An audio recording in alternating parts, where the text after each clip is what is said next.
thank you for your emphasis on innovation. I am a technology education entrepreneur, and I can tell you firsthand that we sometimes startups have trouble finding the right talent to fill positions. Our local universities do a pretty decent job training a lot of foreign-born students, some of whom are undocumented, like I have been since the first grade. So as president, what would you do to help foreign-born students and dreamers like me who want to stay in this country, who want to work in this country? Yeah, I believe we need to pass immigration reform. I just don't believe we can do it in one massive piece of legislation. And the reason why I know that is because I tried. We don't have the votes. We don't have the votes. We don't have the political support. It's actually gotten harder to do it that way.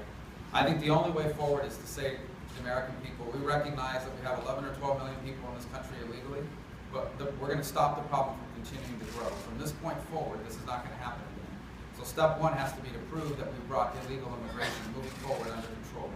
Step two is we have to modernize our legal immigration system so that it's more merit-based and reflects the 21st century. And of course, that would be very helpful to a lot of people who are acquiring skills in school. And after we've done those two things, I believe the American people will be very reasonable, including the majority in my party and around the country will be very reasonable in how you deal with someone who's been in this country for 20 years or was brought here as a child who isn't a criminal. If they're a criminal, they cannot stay. But if they're not a criminal, what do you do with someone in that circumstance? And I've outlined the way forward, and that is, depending on your circumstances, you have to come forward, pass the background check, learn or become proficient in English, pay a fine for having violated the law, start paying taxes, and you get a work permit. And that's what people would have, a legal status that would allow them to be in this country for at least 10 years on a legal permit. And after that period is expired, I personally am open to allowing people to apply for permanent residency if they've complied with all of those conditions during that period of time.